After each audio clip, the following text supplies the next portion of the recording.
Governor Allen, I think this is your chance to say what you wanted to say. Tim, as usual, is advocating tax increase, and Tim keeps bringing this up time after time about when I was in the Senate. When I left the Senate, we were on a trajectory towards a balanced budget. The annual deficit spending was well under $200,000 in a trajectory to being balanced. I'm one who always been fighting against wasteful spending in Washington. I was one of 15 who voted against the Bridge to Nowhere. I've long advocated for the real reform that we need, not these Band-Aid approaches, but a balanced budget requirement in the federal Constitution, as we have in Virginia and 48 other states. I think the president ought to have the same authority as I had and you had as governor, with line out and veto authority to knock out tropical indoor rainforests in Iowa, or Bridges to Nowhere, or orchid gardens in Pittsburgh, and a variety of other sort of things. That's the long-term approach that we need for reform. Now, when I left, I said we're on a trajectory towards a balanced budget. We are now in the 4th straight year of annual deficit spending of over $1 trillion every single year. Our creditworthiness has been downgraded for the first time in United States history after this deal that Tim supported. And today, what about jobs? The way to get our economy moving is have a vibrant economy. Jobs, over 8% unemployment for 41 straight months. Underemployment, which is most discouraging at 19%. Families are discouraged. Families need jobs. That's what we need to do, is get the federal government focused on its primary responsibilities and get this economy moving with a pro-growth agenda, which I've advocated, which is obviously not what Tim's point of view, which is more regulations, more taxes, and the biggest savings we could do is get rid of this health care tax law that is a real impediment on jobs and our economy. George, your record is a big spending record. I mean, you say that the trajectory was moving positively. The last time we debated, we stood on stage together and you said, you're right, spending was a big problem when I was in the Senate. And you were right there at the center of the problem. You voted on those bills I mentioned earlier without paying for them. You voted to turn surpluses to deficits. You voted 4 times to raise your own pay. You voted 4 times to raise the debt limit. You voted 6 times against any pay-go restrictions. You voted for 52,000 earmarks, adding up to $120 billion worth of spending. And you acknowledged last time spending was a problem. Your strategy is talking in one way as a fiscal conservative and then getting in and spending in ways that have continued to hurt the economy. One of the reasons the deficit is high today is because you planted time bombs in the budget. Medicare Part D, unfunded wars, tax cuts, you put those all in and they're continuing to be a wrecking ball in our fiscal situation today. We have to have people in who know how to make decisions to get this under control. Governor Allen, you're getting the next question here, and I want to take a turn, because the fact of the matter is that both of you hew pretty closely to your party lines and what Democrats think, what Republicans think, and a number of the questions that we got from this audience had to do with bipartisanship. Why can't these guys come to some meeting of the minds somewhere to bring down this debt, to bring down this deficit, to bring down the unemployment rate?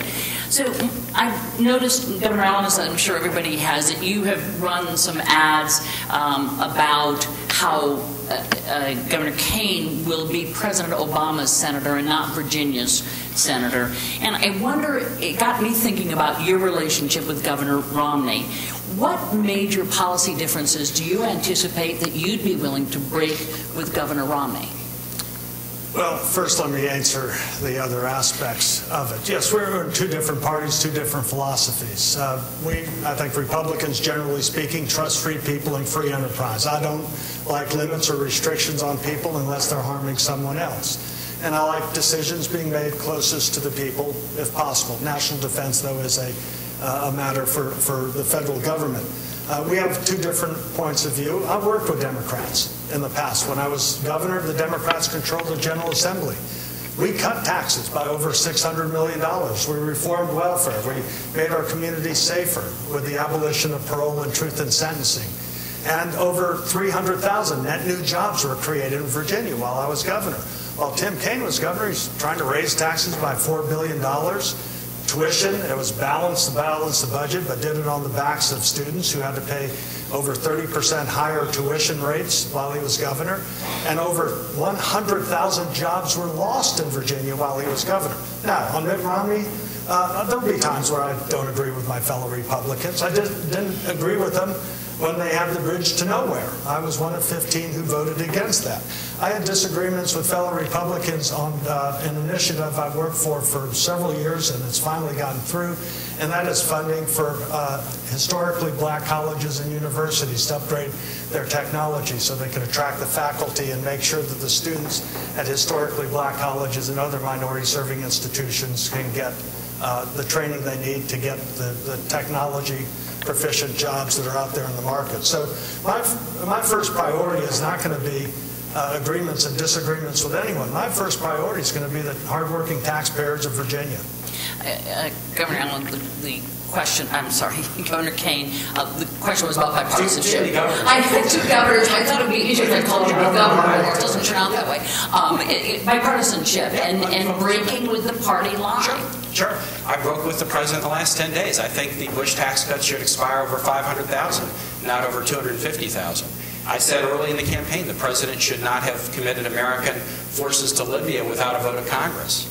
I complained when the president, in crafting the contraception coverage to the Affordable Care Act, didn't provide a robust enough exception for religious organizations. I publicly complained, and the White House changed it.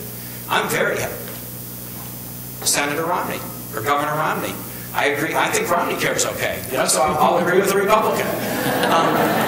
George and I have a very different MO in terms of these issues of bipartisanship. I think many in the room who have been in Virginia politics for a while remember his famous quote when he was governor: "My job is to knock Democrats' soft teeth down their whining throats." When he ran for Senate in 2000, he encouraged Republicans, we got to save our venom to use against our opponents, the Democrats.